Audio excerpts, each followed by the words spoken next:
पृथ्वी पे जो थोड़े से अनूठे लोग हुए, उन थोड़े से लोगों में नागार्जुन भी एक है। उसके पास एक आदमी ने आके कहा कि मुझसे संसार नहीं छूटता है, मैं क्या करूं? नागार्जुन ने उसे गौर से देखा और कहा, तूने भी गजब की बात कही। मैं पकड़ना चाहता हूं और पकड़ नहीं पाता हूं, और तू कहता है कि तू छोड़ना चाहता और छूटता नहीं। हम तो बड़ी मुश्किल में पड़ गए। तूने भी कैसा सवाल उठा दी। मैं लाख उपाय किया हूं पकड़ने का और पकड़ में नहीं आता, और तू कहता है कि छूटता नहीं। तू एक काम कर, ये सामने मेरे गुफा है, तू इसमें भीतर बैठ जा और 3 दिन तक तू एक ही बात की रट लगा। बातचीत में नागार्जुन ने पता लगा लिया था कि वो काम क्या करता है। अहीर था, भैंसों का दूध बेचता था। तो नागार्जुन ने पूछा था, तुझे सबसे ज्यादा प्रेम किससे, पत्नी से है, बच्चे से? उसने कहा, मुझे किसी से नहीं, मुझे अपनी भैंस से प्रेम।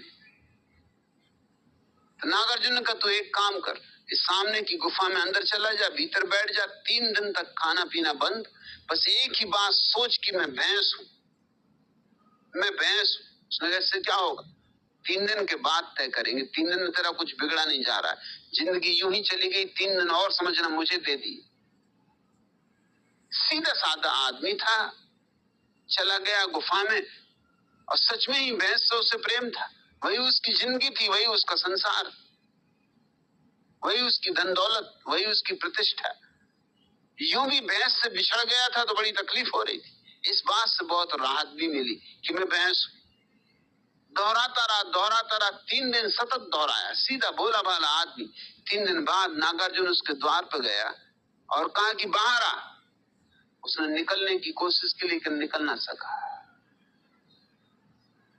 नागार्जुन ने कहा, क्या अड़चन है, निकलता क्यों नहीं? उसने कहा, निकलू कैसे? ये जो मेरे सींग, गुफा का दरवाजा छोटा, सींग अटक अटक जाते, न कहीं कोई सींग थे, न कुछ अटक रहा था, लेकिन वो आदमी अटका हुआ था। नागार्जुन भीतर गया, उसे खूब हिलाया, झकझोरा का आंख खोल। 3 दिन तक निरंतर दोहराने से कि मैं भैंस हूं, भ्रांति खड़ी हो गई। गौर से देख, ये आईना रहा, इसमें अपनी तस्वीर देख, कहां सींग? उस आदमी ने आईना देखा, न कोई सींग थे, न कोई भैंस थी। हंसने लगा, नागार्जुन के चरणों पर गिर पड़ा और कहा कि खत्म हुआ। मैं सोचता था संसार छूटता नहीं। आप ठीक कहते थे, पकड़ना भी चाहो तो कैसे पकड़ोगे? सींग है ही नहीं, सिर्फ ख्याल, सिर्फ विचार, सिर्फ कामनाएं, सिर्फ वासनाएं। बुल्ले शाह कहते हैं, ढूंढ कर देख कि इस जहान की ठौर कहां है। अनहोना नजर आ रहा है। आदमी को सींग उग गए हैं, भैंस के सींग, अनहोना नजर आ रहा है। ढूंढ वेख जहां दी ठौर किथे। जरा गौर से तो देख, इस सारे संसार का स्रोत कहां है? ये है भी या नहीं? इसकी जड़ें भी हैं कहीं या नहीं? या सिर्फ एक कल्पना का वृक्ष, कल्प वृक्ष जो होता नहीं, सिर्फ मान लिया जाता है, और मान लो तो हो जाता है। हम मान्यता से एक संसार खड़ा कर लेते। ढूंढ वेख जहां दी ठौर किथे, अन हुंदड़ा नजरी आवदाए। हुआ नहीं है और दिखाई पड़ रहा है। ढूंढ कर देख कि इस जहान का ठौर कहां, अनहोना नजर आ रहा है। ये वचन तो बड़ा प्यारा है, अनहोना नजर आ रहा है। जो नहीं होना था, जो नहीं हुआ है, जो नहीं हो सकता है, वो लगता है कि हो गया है। किन किन चीजों का मोह हमें पकड़ लेता है, कैसे कैसे पागल मोह हमें पकड़ लेता है। हम ऐसी जंजीरों में बंधे हैं जो हैं ही नहीं। लोहे की तो छोड़ ही दो, फूलों की जंजीरें भी नहीं। जॉर्ज गुरजीफ ने लिखा है कि वो बचपन में एक छोटे से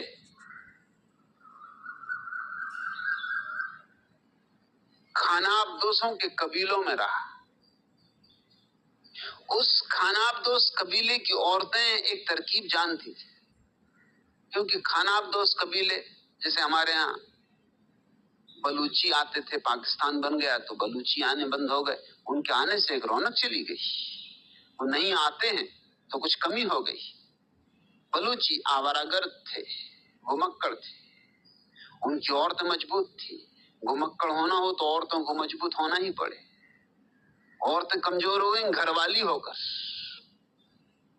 घर में बंद हो गई, कमजोर हो गई। बलूची की औरत तुम्हारे 2-4 मर्दों को पानी पिलाती। बलूची औरत किसी का हाथ पकड़ ले तो छुड़ाना मुश्किल हो जाए। मुझे याद है जब मैं छोटा था, मेरे गांव में बलूची आते थे तो लोग डरते थे। अच्छी अच्छी चीजें बेचने लाते थे, लेकिन उनसे खरीदना मुश्किल था, क्योंकि उनसे अगर खरीद फरोख्त की, छोटे से चक्कू के 10 रुपए बताएंगे। अब कोई 10 रुपए बताएगा दाम, तुम बहुत भी हिम्मत करोगे तो कम से कम 2 रुपए तो कहोगे। वो बलूची स्त्री राजी हो जाएगी कि ठीक 2 रुपए से ही।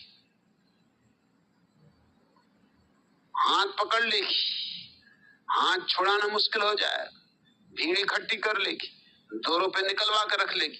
चाकू मुश्किल से होगा 8 आने का, 4 आने का। बलूची स्त्रियां मजबूत थी। सभी खानाबदोश कबीलों की औरतें मजबूत होती, होना ही पड़ेगा। ऐसे हर कोई बलात्कार कर दे तो नहीं चलेगा। रोज चलना है, यात्रा करनी और दिन भर काम में लगे रहना है। इस तरह नहीं चलेगा जैसा कि घूंघट मार के बैठ गए।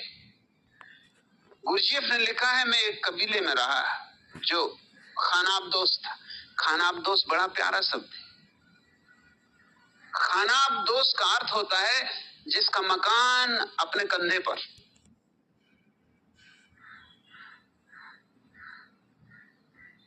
खाना यानी मकान, इसलिए कहते हैं शराब खाना, मैं खाना।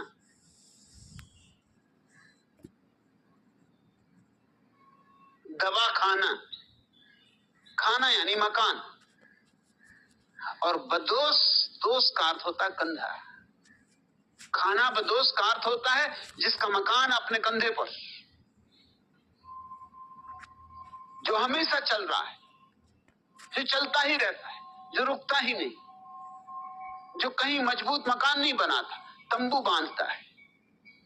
अभी बांधा और सांझ उखड़ जाएगा, सांझ बांधा और सुबह उखड़ जाएगा। सच पूछो तो हम भी सब खानाबदोश हैं संसार में। सुबह बांधा तंबू, सांझ उखड़ जाएगा। गुरजीफ ने कहा कि उस कबीले की औरतें एक तरकीब जानती थी जो मुझे बहुत हैरान करती थी। वो तरकीब ये थी कि अपने बच्चों को, दिन भर तो उन्हें काम करना है, बाजार में सामान बेचना है, तरह तरह के धंधे करने हैं, वो अपने बच्चों को क्या करें? अपने बच्चों को बिठा देती, खड़िया मिट्टी से उन बच्चों के चारों तरफ एक सफेद लकीर खींच देती और बच्चों से कह देती कि इस लकीर के बाहर तुम निकल ना सकोगे, लाख उपाय करोगे और निकल ना सकोगे। बचपन से ही बच्चों को ये बात सिखाई जाती। और बच्चों की तो बात और। गुरजीफ ने लिखा है कि खानाबदोश औरत अपने पति के चारों तरफ लकीर खींच देती और कह देती कि बस इसके बाहर नहीं निकल सको। गुरजीफ तो बड़ा हैरान हुआ। बच्चा, समझ लो कि बच्चा है, मान गया, लेकिन जिसने 20-25 साल तक ये बात मानी हो, उसके भीतर गहरी बैठ गई। वो पति ही सही, मगर भीतर तो वही बच्चा है। और कहने वाली आज माना सही पत्नी है, मगर है तो वही औरत, है तो वही स्त्री, वही बल, वही धमकी। बाहर निकल ना सकोगे, बाहर निकले की मुसीबत में पड़ जाओगे, बीमार पड़ जाओगे, लंगड़े हो जाओगे, अंधे हो जाओगे, इस तरह की सारी धमकियां। गुरजीफ ने देखा कि जवान आदमी, बूढ़े आदमी के चारों तरफ लकीर खींच दें औरतें, वो बाहर ना निकल सके।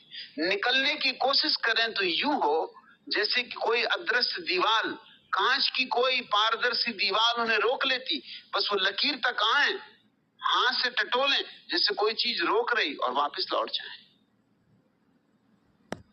गुरुजीएफ ने कहा, वहां मुझे पहली बार समझ में आया कि आत्म सम्मोहन क्या है, और वहीं मैंने समझा कि ये संसार का उपद्रव क्या है। हम सब आत्म सम्मोहित हैं। जिस चीज को हमें धन बता दिया गया हमने धन मान लिया, और जिस चीज को हमें पद बता दिया गया हमने पद मान लिया, जिस चीज को हमसे कहा गया बहुमूल्य हमने बहुमूल्य मान लिया, और कंकड़ पत्थरों के हीरों की तरह पूज रहे हैं। दो कौड़ी की चीजों के पीछे जिंदगी भर दौड़ रहे, पूछते हैं बुल्ले शाह ढूंढ वेख, अरे जरा ढूंढ तो देख, जहां दी ठौर किथे, ये तेरा सारा संसार, इसका स्रोत कहां है? इसका स्रोत आत्म सम्मोहन में। अनहुंदड़ा नजरी आवदाए, जो हुआ ही नहीं वो दिखाई पड़ रहा है। एक चमत्कार हो रहा है, जो नहीं है वो दिखाई पड़ रहा है। कहते ओहाम से आजाद हुए फिक्रो नजर, जल उठे तीराओ तारीख